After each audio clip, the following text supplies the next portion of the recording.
The plasma cutter is the most intriguing tool in the garage that's going to save you time and money. But the Cut 55DS and 65DS non-high frequency setup are bangers right there. But let's talk about it.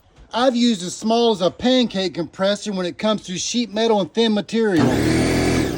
But when it comes to larger cuts, I would recommend a 15 plus gallon. So I use a 60 gallon that's rated at 10.8 CFM at 90 PSI. And one of the most important factors is having a clean, dry air supply. So I rely on Telon's 4-stage system here with your shutoff valves as well as a secondary gauge for a second opinion. So good, clean, dry air is important when it comes to the plasma cutters and plasma tables.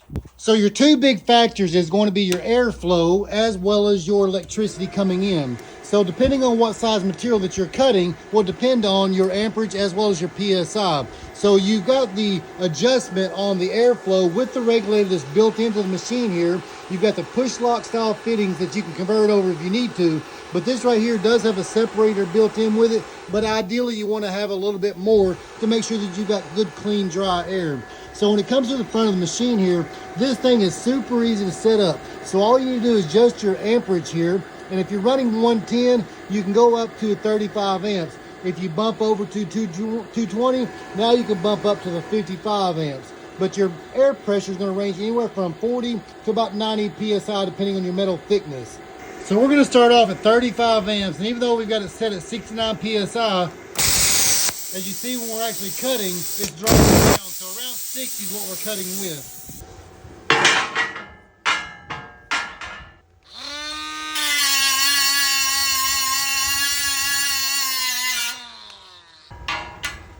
Now another thing that I like with the IPT40 upgraded torch, this thing is pretty comfortable here and there is replacements for the consumables on that. So pretty sweet, and you can find that all in the link down below.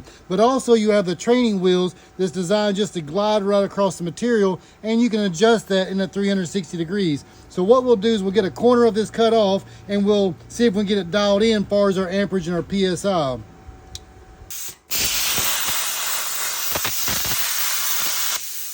So I was running into a little speed bump here, cutting that 1/4 inch on that long cut here. So what we're going to do is change this over to 220 and bump it up to about 45 amps and keep it at the 67 PSI. And that's what it comes down to, is fine tuning your machine to what you're cutting for your amperage as well as your air pressure.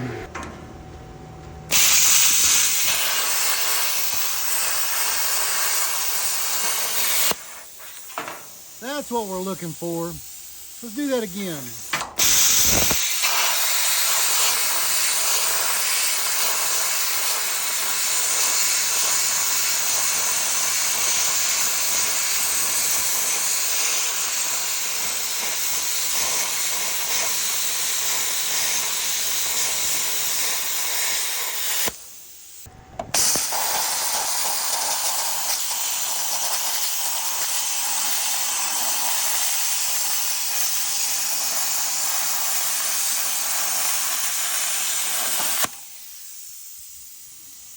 Hell yeah.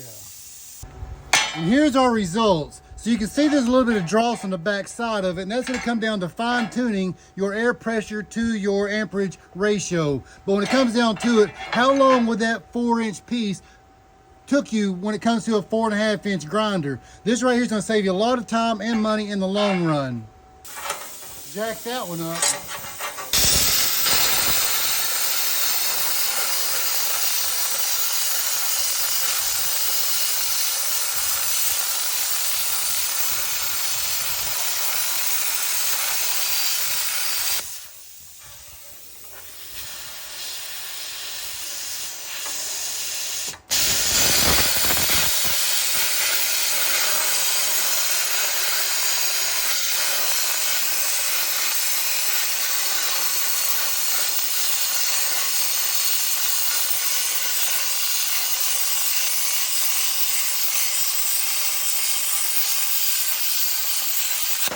Bam!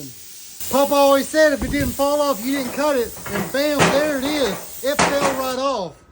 And that's what you want. So if you're ready to step up your plasma cutting game in the garage, hey, check the link down below for the cut 45, 50, 55 high frequency, a 55 non-high frequency, and the 65 non-high frequency. So the non-high frequency you can use with plasma tables, so that way it does not interfere with your electronics. But grab one while the sale's going on. Don't miss out.